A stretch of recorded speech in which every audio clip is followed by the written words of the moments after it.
I actually think that the immediate financial and political crises are over, and that this has been a sharp shock to the system and has knocked the Conservative Party into shape.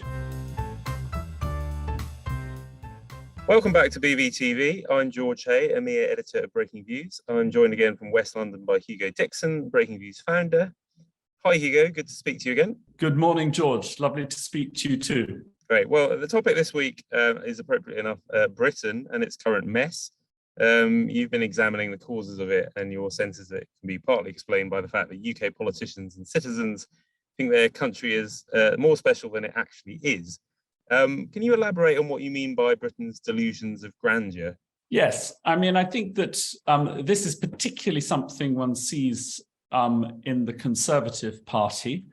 And one of the roots I actually trace back to the empire, the fall of the British Empire, and the reluctance to actually give up on the view that Britain is somehow super special. It punches above its weight. It has a special role with sterling being one of the world's reserve currencies. And I think that this particular sort of delusions of grandeur led to, among other things, Brexit. Of course, there were many problems, many other reasons why we had Brexit, and the rise of populism is not just a UK phenomenon at all, but there was a particular twist that appealed to a certain portion of British voters, conservative, slightly older voters, that we were special. We were the fifth largest country in the world economically. We had a seat on the United Nations Security Council. We didn't need to be part of the EU. We were somehow better and different. And I think it also led to trustonomics. There was a view that, well, we don't have to follow the rules. The rules don't apply to us. We are special. Certainly trustonomics has come completely crashing down. And these are the delusions of grandeur, which I say also led, you use a French expression, to folie de grandeur. The question now is, and I'm slightly optimistic about it, is where do we go now? And is there a more sober moment in British politics? Yeah, well, exactly. I mean, what are the implications of, for now, of this new reality where we are actually less special than we thought or hoped we were? You mentioned that Larry Summers had compared Britain to an emerging market. And if it truly was, we'd have to consume less and cut debt and rein in our ambitions, etc. And that's clearly happening a bit. But is the UK doomed to decline, or would you be more positive?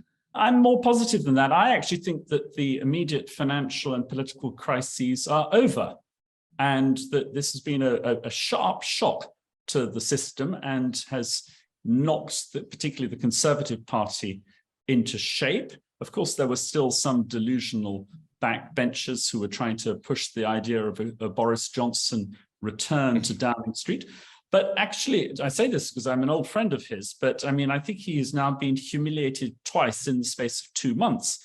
And he symbolized not just Brexit, but what is called cakeism, which is the idea you can have your cake and eat it. An English expression, you can have the good things of something without the bad things. Whereas Rishi Sunak symbolizes sobriety, realism, living more or less within one's means. We're going to be poorer and wiser, and we've certainly got a difficult period ahead, because the full effect of Brexit hasn't been through, the recession. We're probably now in the middle of the beginning of a recession. These are not going to be easy times, but a lot of the rest of Europe has very similar problems too. And I no longer consider that Britain is the sickest man of Europe. And I think this short, sharp shock could be quite a useful catharsis. You mentioned Rishi Sunak there. He's obviously just taken over as new Prime Minister. And I mean, to what extent are you kind of encouraged by him, though? Because, I mean, you mentioned that he comes with a certain amount of qualities and credibility, but he's also a Brexit supporter. So to what extent is he really going to be able to tackle, or indeed reverse or adapt Britain's approach to Europe? You're right, he was a Brexit supporter, and that issue is not going to be reopened not now, not in the next 5 years. I mean, I think it'd be another 15 before that could come back onto the agenda. But there still is a lot of mess to be cleared up, in particular, the whole question of Northern Ireland. I don't know what Rishi Sunak will do on that, but in the summertime, the early summertime, when there was a big debate within the UK cabinet about how to approach this, and Liz Truss, who's just giving up the role of Prime Minister, was pushing for a very hardline solution of unilaterally tearing up the so-called Northern Ireland Protocol, which was part of the treaty the UK agreed with the EU when it left the EU. Rishi Sunak was behind the scenes saying that he was not keen on such a confrontational approach. It's still very difficult to see how you find an agreement, but there will be, I suspect now, some sort of fudge. And I suspect that because it's not in either side's interest when we're going into a European-wide recession, to put more fuel on the fire and to burn even worse the relations, the economic and political relations between the UK and the EU. So I suspect we'll see quite a lot of pragmatism. And I don't think that he will have that much problem from his party, because they've been through such a trauma in the last few months. And they know that if they do something to kick out Sunak, I mean, it's going to be, I mean, I don't know how they will then avoid another general election, and they will be slaughtered.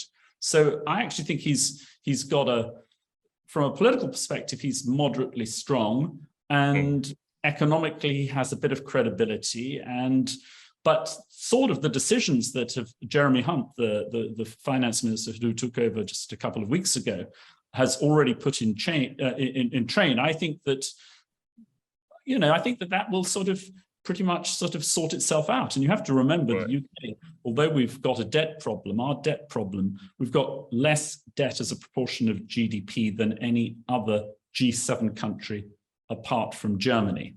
So, you know, you have to look at, in the land of the blind, who are the one-eyed people? So you'd be cautiously optimistic about his political cover to do sensible things, and you think you can see from the markets he clearly has credibility. So it's really just a question of what he does with that credibility.